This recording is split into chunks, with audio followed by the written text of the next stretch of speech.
Light weight బంగారు diamond ఆభరణాలు, వందల రకాల డిజైన్స్ ఏవైనా ధర మాత్రం ఒక్కటే.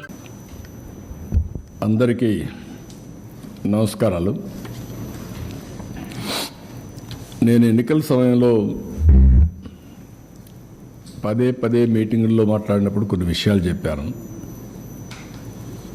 అందులో నేను ప్రధానంగా చెప్పింది ఆర్థిక వ్యవస్థ చిన్నాభిన్నమైంది. వ్యవస్థలన్నీ కూడా పూర్తిగా విధ్వంసానికి గురైనాయి. ఒక పక్క అమరావతి, పోలవరం, అమరావతిని 3 రాజధానులని 3 ముక్కలాటాడి ఫైనల్గా ఏదీ లేకుండా అమరావతిని సర్వనాశనం చేశారు, భ్రష్టు పట్టించారు. పోలవరం ఆంధ్రప్రదేశ్కి ఒక లైఫ్ లైన్, జీవనాడి. అలాంటి అమరావతి పూర్తిగా అంటే పోలవరాన్ని గోదావరిలో కలిపేశారు. ఎవరికి అంతుబట్టినటువంటి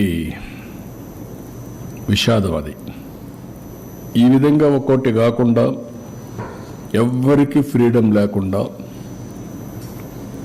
రాష్ట్రానికి రావాలన్నా ఈ రాష్ట్రంలో పుట్టిన వాళ్ళు భయపడే పరిస్థితికి వచ్చారు. ఈ రాష్ట్రంలో పుట్టి ఇక్కడ ఇండస్ట్రీ పెట్టాలి అని పెట్టిన వాళ్ళు వేరే రాష్ట్రాలకు పారిపోయే పరిస్థితికి వచ్చి తరిమేసే పరిస్థితికి వచ్చారు. ఇలాంటి సోమని సంఘటనలు అవన్నీ పోవడం లేదు. ప్రజలకు ఒక్కసారి గుర్తు చేస్తున్నా. అయితే నేను ఆ రోజు చెప్పింది అప్పటికే 14 సంవత్సరాల అనుభవం ఉంది, చేసినటువంటి చరిత్ర ఉంది, ప్రూఫ్ ఆఫ్ కాన్సెప్ట్ కూడా ఉంది. ఒక ఐటీ, ఒక ప్రూఫ్ ఆఫ్ కాన్సెప్ట్. 95లో ప్రారంభించిన ఐటీ ఈరోజు ప్రపంచంలో highest per capita income Telugu వారికి వచ్చే పరిస్థితికి వచ్చింది. హైదరాబాద్ నగరం ఇండియాలో నెంబర్ 1గా తయారై తెలంగాణ రాష్ట్రానికి హైయెస్ట్ పర్ క్యాపిటా ఇన్కమ్ చేకూర్చే పరిస్థితికి వచ్చింది. ఇలాంటివి కోకొల్లలు. ఆ అనుభవంతో నేను ఆ రోజు ప్రజలకు ఒకటే చెప్పాను, సంపద సృష్టిస్తాం, ఆదాయాన్ని పెంచుతాం. ఏదైతే సంపద సృష్టించాలంటే అభివృద్ధి జరగాలి, అభివృద్ధి వల్ల సంపద వస్తుంది, సంపద వల్ల ప్రభుత్వానికి ఆదాయం పెరుగుతుంది, ఆదాయం పెరిగితే దాన్ని సంక్షేమ కార్యక్రమాలు పెట్టి నిరంతరం పేదరికం నుంచి పేదవాళ్ళని పైకి తీసుకొచ్చే అవకాశాలు ఉంటాయని చెప్పి నేను చాలా సందర్భాల్లో చెప్పాను. చాలామంది కూడా అన్నారు ఇవన్నీ ఏంటి అవి ఇవన్నీ మాట్లాడారు. నేను నమ్మిన ఆర్థిక సిద్ధాంతం ఇది. నేను ఇప్పుడు కాదు, 95లో నేను ముఖ్యమంత్రి అయ్యాను. 91లో ఆర్థిక సంస్కరణలు వచ్చాయి. అదే సమయంలో 92, 93 ఆ ప్రాంతంలో ఇంటర్నెట్ రెవల్యూషన్ వచ్చింది. ఈ రెండు కూడా ఇమ్మీడియట్గా అడాప్ట్ చేసుకోరు చాలామంది. ఒక పక్క ఆర్థిక సంస్కరణలు తీసుకొచ్చినప్పుడు అందరూ ఆలోచన ఏంటంటే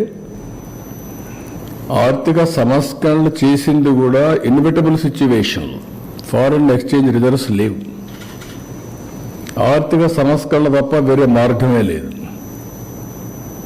బంగారు కూడా తాకట్టు పెట్టిన సందర్భం అది. అప్పుడు తీసుకొచ్చారు. కానీ నేను మనసా వాచా నమ్మాను కాబట్టి నేను ఓనర్షిప్ తీసుకున్నా. నేను మాట్లాడా, సెకండ్ జనరేషన్ రిఫార్మ్స్ని స్టార్ట్ చేశా. అందుకే మీరు చూస్తే ఈరోజు ఇన్ఫ్రాస్ట్రక్చర్ ఆల్ రిఫార్మ్స్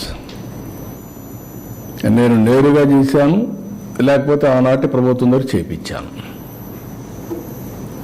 ఒక పవర్ సెక్టర్ రిఫార్మ్స్ నేను తీసుకొచ్చి, అందుకే ఎన్నో సందర్భాలు చెప్పాను, పవర్ సెక్టర్ రిఫార్మ్స్ తీసుకొచ్చి రాష్ట్రానికి వెలుగులు ఇచ్చాను. నేను అధికారాన్ని కోల్పోయా. దట్ 2004. ఆ రోజు నేను కానీ దాన్ని కాంప్రమైజ్ అయ్యి ఉంటే ఓడిపోయాడు కాదేమో, అది వేరే చరిత్ర. అది విమానాశ్రయాలకి ఓపెన్ స్కై పాలసీ తీసుకొచ్చాను. ఫస్ట్ ఇండియాలో ఓపెన్ స్కై పాలసీలో ఫస్ట్ ఫ్లైట్ ఎమిరేట్స్ దుబాయ్ నుంచి హైదరాబాద్. గ్రీన్ ఫీల్డ్ ఎయిర్పోర్ట్లకు శ్రీకారం చుట్టాం. అది కూడా మీరు చూస్తే first airport Hyderabad green field airport. అదే మరి రోడ్లకు శ్రీకారం చుట్టాం. సుమన్ టీవీలో మీ పర్సనల్ అండ్ బిజినెస్ ప్రమోషన్స్ కోసం కింది నెంబర్కి కాంటాక్ట్ చేయండి.